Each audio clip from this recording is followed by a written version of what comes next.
estoy grabando. Yo quiero que ustedes entiendan. Mis inicios en este negocio fue accidental. Yo me encontré un librito de 32 páginas que tenía más comerciales, fotos comerciales de promoción de cerveza y todas con mujeres muy bonitas, que hoy por hoy todas esas bellezas que estaban en la revista tienen más de 60 años. La vida es cruel. Pero yo empecé a estudiar ingeniería química. Yo casi termino ingeniería química. Yo tengo un hermano gemelo. Mi hermano gemelo empezó a estudiar una ingeniería industrial. Y yo empecé a estudiar en otra universidad en La Habana, química. Para ese momento ya yo llevaba mucho tiempo viviendo separado de mi hermano porque vivía con mi papá y él vivía con mi mamá. Y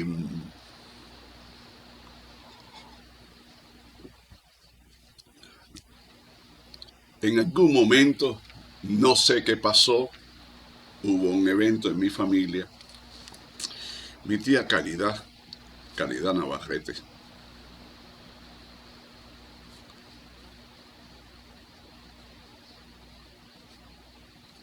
le hizo un atentado al comandante Fidel Castro en el año 1964. La castigaron con 30 años, se acogió a un programa de rehabilitación que creó su propia hija, que era fiscal de la República, y muchas personas que estaban en contra de la revolución quedaron fuera del programa de castigo. Algunos no aceptaron eso y nacieron los famosos plantados, que vivían, no usaban ni la ropa del presidio, estaban siempre en calzoncillo. Y cumplió 4 o 5 años y salió y se incorporó a la vida normalmente. O sea, te liberaban si tenías un compromiso de no tener un acto en contra del gobierno. Mi tía le había hecho un atentado a Fidel. A Fidel le hicieron 786 atentados. Todos están documentados. Nunca pudieron matar al hombre. Murió bajo su propia definición. Murió viejo. Y cuando yo empiezo ingeniería química, empiezo a hacer ingeniería química en el Instituto Militar de La Habana, el ITM. Por supuesto, en el año 79 yo estaba ya empezando a hacer los estudios para hacerme químico. O sea, era un ingeniero químico para el sector de la aviación de guerra, la aviación de combate. Y ahí empiezas tú con el programa ese hasta que ya terminas el bachiller y empiezas en una universidad. Y en ese proceso, el presidente Jimmy Carter le pide a Cuba 82 presos para sacarlo. Todos los plantados y otros algunos más. Mi tía Caridad Navarrete era en la lista el número 11. ¿Y qué hace mi tía con mi papá? Me voy a ir a vivir a tu casa para poderte incluir en la reclamación familiar.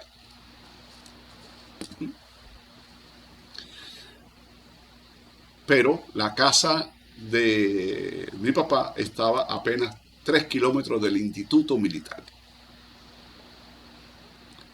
Mi tía se muda para la casa, yo vivo con mi padre, y cuando se empiezan a hacer las verificaciones para mi incorporación al instituto, aparece que yo vivía con una persona que le hizo un atentado a Fidel Castro. consecuencia, quedé deportado del instituto militar. Era muy peligroso tener a un miembro de una familia que había hecho un atentado a Fidel. Me sacaron de la universidad. Cuando yo salgo de la universidad, lo único que tenía disponible para la fecha era ser enfermero, licenciatura en enfermería. No lo acepté. Tenía un concepto homofóbico, porque históricamente los enfermeros y varones, casi todos eran homosexuales, era homofóbico. No, ¿qué voy a hacer? Me van a mirar a mí con cara de homosexual. Y 1980, así que 82. Y no lo acepté. Y empecé a divagar, a trabajar aquí, trabajar allá. Mi hermano vivía en casa de mi mamá, nunca fue afectado por la impresión de una persona que le hizo un atentado a Fidel. Mi hermano Pedro Navarrete, que vivía con nosotros, estaba en una carrera en Ucrania,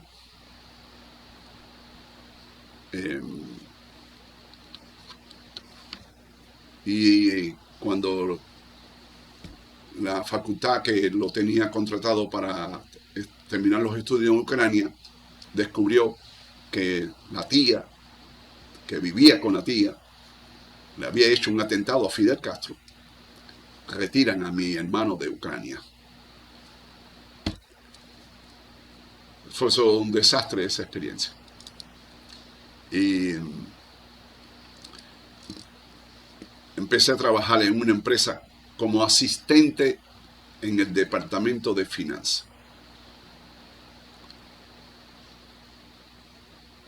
Y después pasé a especialista y después pasé a jefe de departamento. Se produce un robo en una empresa exportadora que se llama Copperfield, y un amigo de la familia me recomienda como especialista ahí en el área de finanzas para poder organizar todo aquello. Y ahí me encuentro el librito de 32 páginas. Y ahí empecé a estudiar economía, contabilidad primero. Terminé contabilidad y después empecé economía. Pero colateralmente a mi vida, que no estaba relacionado con mi hermano gemelo renuncia a la ingeniería industrial y va para la facultad de economía, él por el día, porque él era estudiante tiempo completo y yo era trabajador, y iba a la universidad en la noche. Nunca nos encontrábamos. Y fundamentalmente los dos empezamos ingeniería y sin consultar nada, los dos terminamos en la misma facultad. Llegó un punto, mi hermano era muy malo para contabilidad, yo era muy malo para matemáticas, y llegó un punto que mi hermano hacía mis exámenes de matemáticas y yo hacía los exámenes de él de contabilidad. ¡Qué locura! Hasta que hubo un profesor que se dio cuenta y me dijo: voy a dejar que termines el examen porque esto va a ser una memoria para mi familia. Pero yo sé que tú no eres Ernesto. Yo me llamo Alfredo en Cuba, él se llama Ernesto en Cuba. En los Estados Unidos no te permiten ser identificado por el segundo nombre, por el primer nombre, Jesús. Pero mi hermano gemelo también se llama Jesús. Así que somos Jesús Alfredo y soy Ernesto. Así que en esto yo entré accidentalmente, la vida me fue llevando accidentalmente a este punto que yo he llegado acá. Así que cuando yo los miro a todos ustedes, tratando de aprender esto, y muchos de ustedes son plomeros, albañiles, la mayoría son camioneros, algunos están desempleados. Cuando yo los veo que ustedes están haciendo esto, yo me veo a mí mismo hace 39 años atrás. Y la vida me fue poniendo un obstáculo tras otro. Y de alguna manera la vida me desviaba de este negocio, pero yo volvía a este negocio.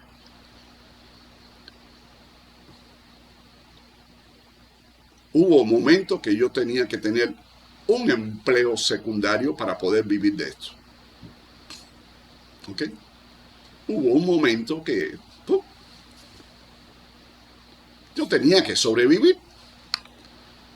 Hace poco vi un video de un muchacho que trabaja para una financiera en España y él dice que no lograba sacar la cabeza económicamente trabajando en un super compañía de intercambio, de arbitraje, porque te agregan tantos costos en tu dinámica de trabajo que terminas en el mes break-even. Tienes que tener mucho talento. Y él le hablaba, y había uno o dos que eran muy buenos, pero el resto era el paquete promedio.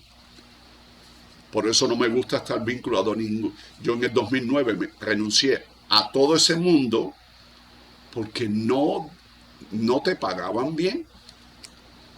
El plan de pago era tan diabólico que ya tú llegabas a un punto que tú no lo entendías y tú decías, no, ya no entiendo qué es lo que me tienen que pagar. Y me puse independiente, y desde que soy independiente nunca más he trabajado para nadie ni he tenido que buscar un suplemento de ingresos para sobrevivir. Pero mientras trabajaba en el área corporativa, yo llegué a vender autos entre el 2004 y el 2009. Me gustaba mucho esa parte. Yo disfrutaba vender autos. Vendía autos. ¿Ok? Así que vino la catástrofe de las Torres Gemelas, 2001, y lo que vino después vino 2008, o sea que entre el 2004 y el 2009 esto fue un desastre, y nadie ganaba mucho, y bueno, hasta que en 2009 dije, no aguanto más. Empecé a abrir la cuenta con $20,000, y fui muy bueno, hasta que en el 2011 perdí un poco más de $200,000 en un día. Y ahí cambió toda la dinámica de cuánto me voy a exponer haciendo operaciones. Ahí nació toda la disciplina, porque después tuve 4 años trabajando hasta el 2014, trabajando para recuperar, salir del hueco, y hasta septiembre, en el septiembre del 2021, que ahí está en una clase, hice el último pago de $695 de la deuda aquella de $211,000 al 18%. Cómo crecían esos intereses. Eran unos usureros que te presten dinero para pagar esa cantidad. Usted tiene que tener muy buen reporte de crédito, pero también tienes que tener mucha suerte y mucho coraje para ganar suficiente para que esos intereses no te golpearan tanto mensualmente. Los primeros meses eran diabólicos, pagaba más en intereses que en principal. Pero ya llegué a un punto que gané bastante y hacía pagos mensuales de $11,000, $16,000, $8,000, $6,000, y ya hasta que se acabó la deuda, y los últimos pagos nunca estuvieron por encima de $1,000. Así que cuando yo los veo a ustedes tratando de entender esto, señores, yo estuve ahí. Y siempre digo, y siempre hago esta referencia, porque es una referencia real, realista, por donde ustedes están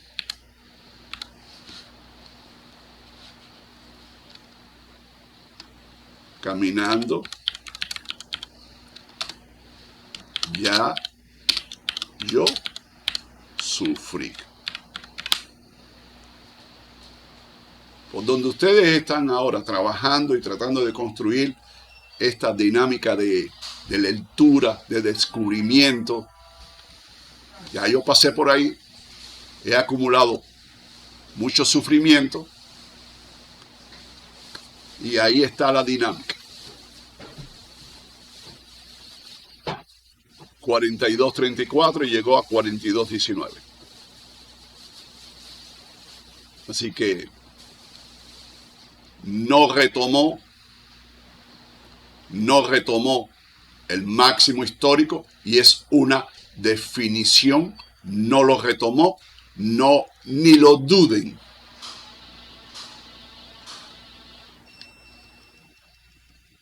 Ni lo duden.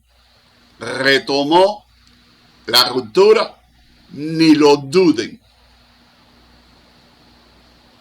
¿Ok? Ni lo duden. Ruptura de apertura y máximo por debajo de EMA 20, ni lo duden.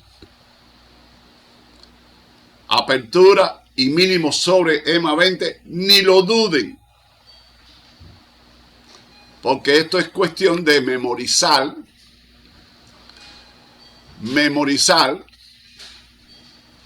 cada detalle para poder trabajar en automático. ¡Hey! Corona. Wonderful. Así que esto es, cuando yo los veo a ustedes y ustedes lo primero que hacen es autoflagelarse. La autoflagelación es el castigo propio. ¿Ok? Castigo propio. Y ese castigo propio es, lo primero que ustedes se castigan es la duda.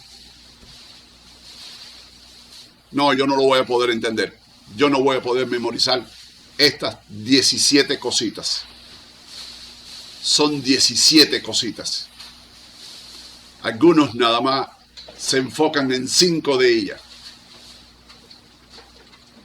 No es, esto no es pedo que rompa calzoncillo. ¿Ok? Esto es sencillo, esto no tiene ninguna ciencia. Pero ustedes tienen que irla construyendo y memorizándolo y repitiéndolo y practicándolo constantemente para que puedan ustedes entender cómo funciona esta payasada, porque es una payasada. Así que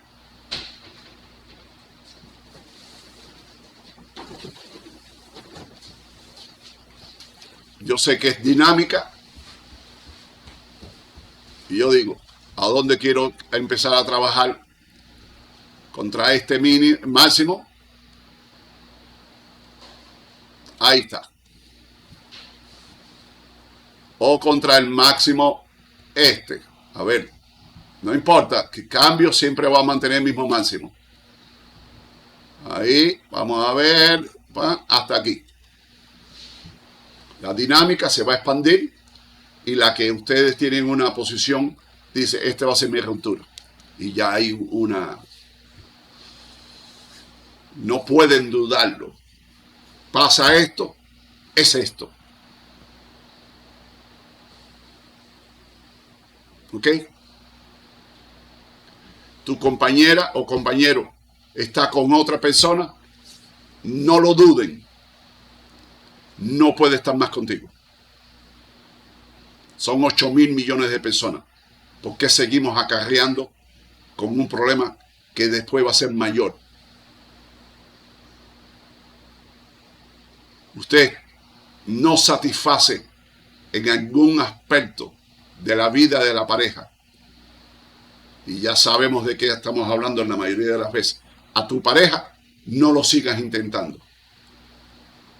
No vaya a un médico de terapia sexual para resolver que la otra persona, la monería que usted hace, no le gusta, no le hace nada. En cambio, con otra persona, ¡uy! Al limbo llegan, porque así son. Hay definiciones donde una persona es muy compatible con otra y cualquier cosa que haga y la persona es feliz. Pero hay otras personas que no son nada compatibles y uno está trabajando y la otra ni se enteró. O el otro ni se enteró. No tengo motivación con esta persona, no lo siga intentando. Usted se encuentra una persona que tiene trastornos mentales a los 30 años, no lo intente, usted no es psiquiatra. Esa tendencia de que lo queremos arreglar todo y curarlo todo. No existe, porque cuando llegue a los 40, usted va a tener una persona ahí totalmente discapacitada. ¿Tiene trastorno bipolar? No lo intente. Que se encuentre a otra persona con trastorno bipolar. Porque vivir con una persona con trastorno bipolar es un evento que consume tu vida. Una persona que te rechaza sexualmente y usted no debe continuar un día más ahí. Porque cuando llegues a mi edad, no puedes empezar otra vez. Se te fue tu juventud. Y yo no le perdono a nadie que haya estado vinculado con mi vida, que me haya rechazado de alguna manera. Yo no perdono a esa persona. Nunca la voy a perdonar. Fui inteligente. Me moví, avancé, busqué otra. 7 matrimonios. Algunos eran buenos, pero la mayoría eran difíciles. Yo no iba a continuar. Como tenía capacidad económica para tomar decisiones y no depender de nadie, esto es un concepto que he usado toda mi vida. Usted tiene todo el derecho humano de pensar así, de actuar así, pero con otra persona, no conmigo. Yo no acepto esta voluntad suya. Y continúo. Y así es esto. Así que ustedes tienen que comprender que lo básico en este negocio, lo esencial en este negocio, es que ustedes no se autoflagelen con el miedo, la inseguridad y la llamada incapacidad para entender esto. La llamada incapacidad. Así que vamos a volver, vamos a hacer otra pausa porque estos son básicos.